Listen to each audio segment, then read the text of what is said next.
కనీసం పుట్టినరోజు ఇవ్వాలి. ఆ పుట్టినరోజున కనీసం అబద్ధాలు ఆడకుండా పుట్టినరోజు ఎందుకు చేసుకుంటామన్నా మనం? ఈ ఒక్కరోజున మంచిగా ఉండరా, ఈ ఒక్కరోజున దేవుని మొక్కరా, ఈ ఒక్కరోజు అబద్ధాలు ఆడక ఇలా అబద్ధాలు ఆడకుంటే ఈ జీవితాంతం ఈ సంవత్సరం అంతా అబద్ధాలు ఆడడానికి ఇలా మొత్తం అబద్ధాలు ఆడాడు అంటే జీవితాంతం అబద్ధాలు ఆడతారు. ఇలా నోరే అబద్ధాలు, ఆ కుటుంబమే అబద్ధాల కుటుంబం.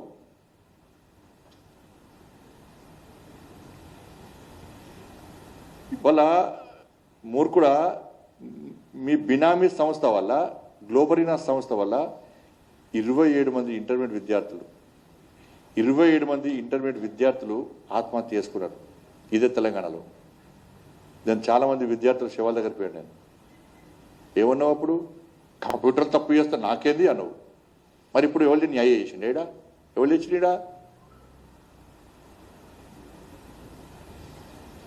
గ్లోబరీ అనేటువంటి మూర్ఖ సంస్థ వల్ల మీ బినామీ సంస్థ వల్ల 27 మంది విద్యార్థులు ఆత్మహత్య, పసిపిల్లలు ఆత్మహత్య చేసుకున్నట్టు సిగ్గులేదు? వాళ్ళు కూడా జంజీ ఎప్పుడు ఇవాళ ధర్నా వేస్తున్నావు, జంజీలు ధర్నా వేస్తున్నావు.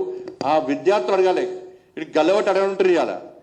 అరే ఫాల్తుగా 27 మంది విద్యార్థులు చనిపోయారు నీ మూర్ఖత్వం వల్ల, నీ బినామీ సంస్థ వల్ల. మరి దాని గురించి ఏమంటావు? టీఎస్పీఎస్సీ పేపర్ లీక్ చేసినావు, దాని గురించి ఎందుకు మాట్లాడతలేవు? ఇవాళ 10th పేపర్ లీక్ అయింది, దాని గురించి ఎందుకు మాట్లాడతలేవు? ఇవాళ ముసలి కన్నీరు కారుతున్నావు. ఈయనకట్ట ఢిల్లీలోనట విద్యార్థుల ఆందోళన కళ్ళ నిలొచ్చినాయట. నీ మానవత్వం లేదు, మూర్ఖుడి నువ్వు, నీ కళ్ళ నిలుస్తాయి. ఢిల్లీలో ఆందోళన కళ్ళ నిలొచ్చిన బాధ అనిపించిందట. మరి ఇంటర్మీడియట్ విద్యార్థులు చచ్చిపోతే బాధ అనిపించలేదా? మానవత్వం లేదా? మనిషి కాదా నువ్వు? మా పిల్లలకు అన్యాయం జరిగింది అని చెప్పి పిల్లల తల్లిదండ్రులు బోర్డ్ ఆఫ్ ఇంటర్మీడియట్కి వచ్చి ఆందోళన చేస్తే, న్యాయం చెప్పని కొడితే పుట్టు అడితలు కొట్టాడు. ఇవాళ పోలీసులను కొట్టుమంటున్నావు కదా. ఆ రోజు ఇదే ప్రజలు తెలంగాణ రాష్ట్రంలో మీ ప్రభుత్వ పాలనలో 10 సంవత్సరాల్లో ప్రజలు తిరగబడితే తెలంగాణ రాష్ట్రంలో మీరు మిగలపోదురు, పోలీసులు మిగలపోదురు మీ అరాచకాలకు. ఆ రోజు ఇంటర్మీడియట్ విద్యార్థులు చనిపోతే వాళ్ళ తల్లిదండ్రులను కొట్టారు, పిల్లలను కొట్టారు.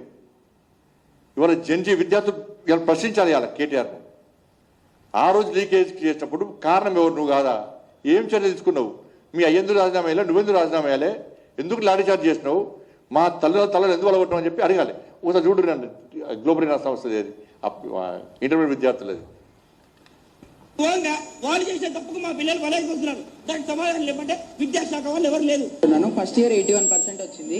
సో నేను ఇప్పుడు సెకండ్ ఇయర్ కంప్లీట్ అయితే మిగతా అన్ని సబ్జెక్ట్స్ పర్లేదు, చాలా బాగా వచ్చాయి. ఓన్లీ మ్యాథ్స్ 2Bలో 16 వేసి ఫెయిల్ చేశారు. ఏంది ఇది? అసలు రావాల్సిన ఆయన ఏది? ఫామ్ హౌస్ లో కూర్చుంటే ఇట్లా బయటకు వచ్చి చూసుకోవాలి కదా స్టూడెంట్స్ ని. 17 మంది చచ్చిపోతే ఏంది పరిస్థితి? ఇప్పుడు ఇక్కడ లోపలికి వెళ్ళనిస్తలేరు అని ఇంకో ముగ్గురు కూడా చనిపోతే ఎట్లా? ఏంది? ఏం చేయాలి మేము దీంతో? మీకు చేత కాదని చెప్పుకుని పని చేయండి, పక్కకు జరుపుని మీరు వేరే మంత్రిని పెట్టుకోండి. మీరు మీకు చేత కాదు, మా బతుకులేం కాస్తారు.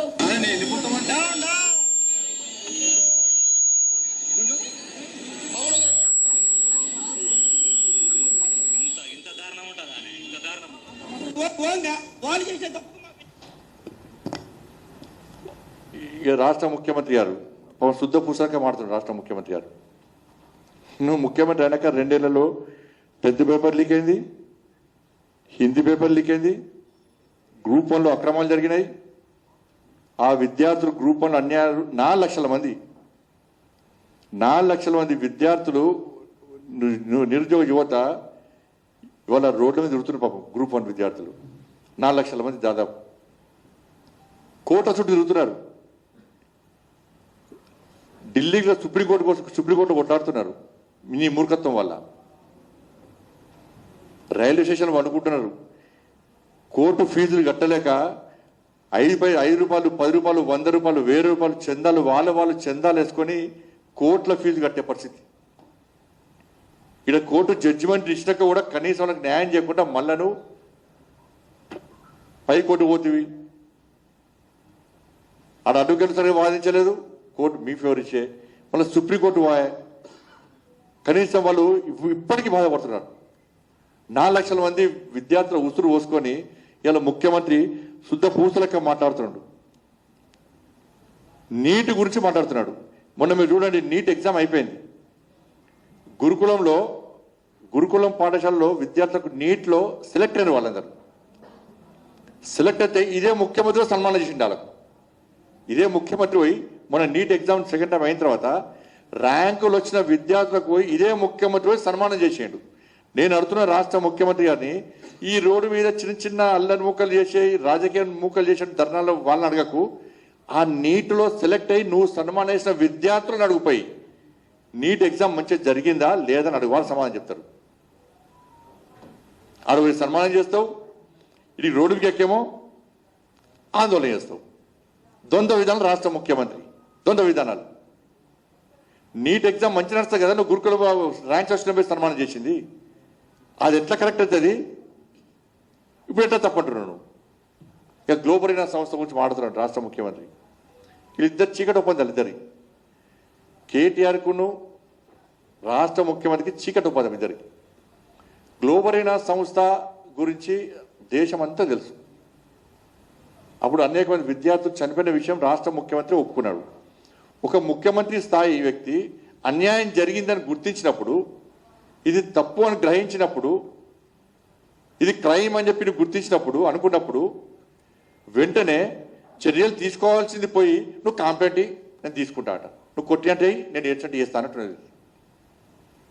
నీ కాంప్లైంట్కు సుమోటో తీసుకోరాదా? కాబట్టి ఇతను చీకటి ఒప్పందం. ఆయన కాంప్లైంట్ ఇయ్యాడు, ఈయన యాక్షన్ తీసుకోడు. ఇది ఫోన్ ట్యాపింగ్ చూస్తారు కదా, ఇది నాకు తెలిసి ఇప్పటివరకు 10,000 మందిని ఎంక్వైరీ చేసి కావచ్చు. ఇప్పటికి ఫోన్ వస్తున్నాయి ఎంక్వైరీ అని.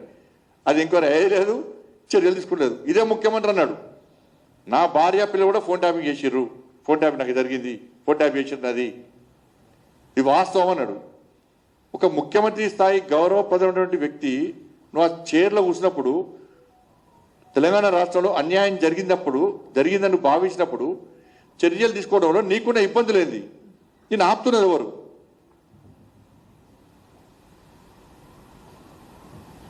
ఇప్పుడు వీళ్ళు 27 మంది విద్యార్థుల పేరెంట్స్ వాళ్ళ స్టేట్మెంట్స్ రికార్డ్ అయ్యాయి. ఇలా మీరు వీడియో చూశారు, అనేక మంది స్టూడెంట్స్ వాళ్ళకి జరిగిన అన్యాయం చెప్తున్నారు, బహిరంగంగా మీడియాకి చెప్పారు, వాళ్ళ స్టేట్మెంట్ రికార్డ్ అయ్యి. ఇంతకంటే ఆధారాలు ఏం కావాలి నీకు? వాళ్ళ మెమోస్ ఉన్నాయి, రివాల్యూషన్ కట్టినరు, కనీసం ఇవ్వాలి మీద చర్యలు తీసుకోలే. అప్పటి ప్రభుత్వం కేసీఆర్ అనే వ్యక్తి గ్లోబల్ అయినా అంటే ఏం చర్య తీసుకో, బ్లాక్లో పెట్టి పెట్టరు అయిపోయా. సంస్థ వాళ్ళదే కాబట్టి 27 మంది చచ్చిపోతే కూడా కనీసం కనికరించిన వ్యక్తి, కనీసం పాపం అనే వ్యక్తి, ఒక్క కుటుంబాన్ని కూడా పరామర్శించిన వ్యక్తి, కష్టాల్లో ఉన్న విద్యార్థులకు భరోసా కల్పించిన వ్యక్తి వాళ్ళ ధర్నా చౌక్ వచ్చి ధర్నా చేస్తున్నాడు. ఇది ఎట్లుందంటే సంపినోడే శివంతో కలిసి సంతాపం ప్రకటించుకుంటున్నది పరిస్థితి. దాన్ని చర్య తీసుకుంటే రాష్ట్ర ముఖ్యమంత్రి కాంప్లైంట్ నేను చేస్తాను. ఆయన ఎందుకు ఇస్తాడు కాంప్లైంట్? ఆయన కాంప్లైంట్ ఇస్తే ఎందుకు ఇస్తాడు? 20 మంది విద్యార్థులు చనిపోయిన వాళ్ళ కుటుంబాలున్నాయి, అన్యాయం జరిగిన విద్యార్థుల వాయిస్ ఉన్నది, వాళ్ళు ఇప్పటికి చెప్పడానికి సిద్ధంగా ఉన్నారు.